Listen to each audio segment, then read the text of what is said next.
अहिल्यानगर महानगरपालिकेवर भाजप आणि राष्ट्रवादी काँग्रेस अजित पवार गट युतीचा झेंडा फडकेल असा ठाम विश्वास राज्याच्या मंत्री पंकजा मुंडेंनी व्यक्त केलाय। त्या अहिल्यानगर येथे माध्यमांशी बोलत होत्या।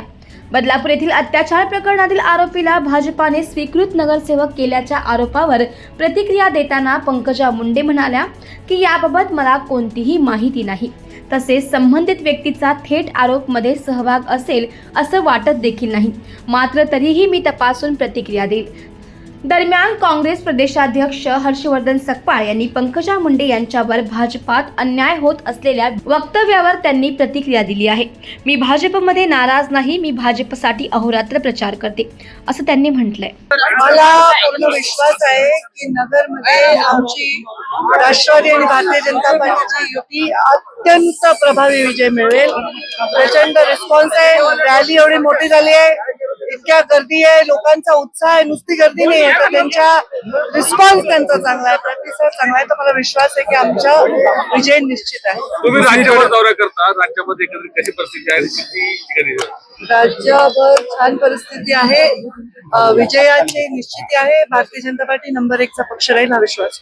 राज्यामध्ये कुठेतरी देवेंद्र फडणवीस आणि एकनाथ शिंदेंना ठाण्यामध्ये एका गुन्ह्यामध्ये गोवण्याचा प्रयत्न झाला होता, असा अहवाल आता रश्मी शुक्लांनी पाठवलेला आहे। माजी महासंचालक संजय पांडे यांच्यावरती गुन्हा दाखल करण्याची शिफारस करण्यात आली। कसं बघता? याच्यावर गृह मंत्रालय त्यांची स्पष्टता देईल, याविषयीची मला कुठलीही माहिती नाहीये, मी स्वतः प्रचारात आहे, मला माहित नाही त्यावर मी टिप्पणी करणार।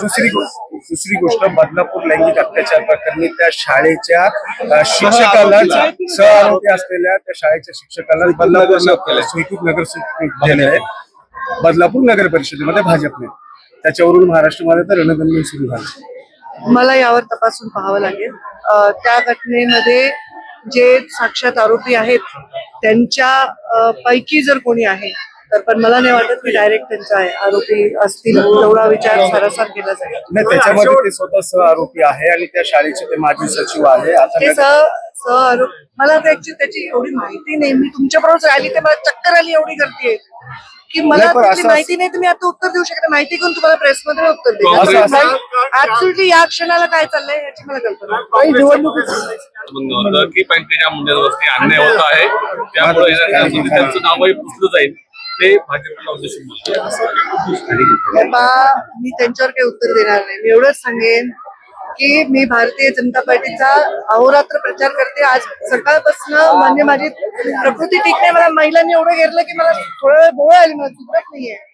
हे प्रेम लोकांचं आहे, त्यामुळे नाव जे आहे ते मुंडे साहेबांच्या पुण्याईमुळे आहे आणि ती पुण्याई अशी काळाच्या शेवटपर्यंत राहणार आहे, शेवटपर्यंत ते नाव राहणार आहे आणि शेवटपर्यंत मी माझ्या दायित्वाचं वहन करणार। ठाकरे बंधूंचा इंटरव्ह्यू झालाय आता, तो बघितल्यावर बोलेल।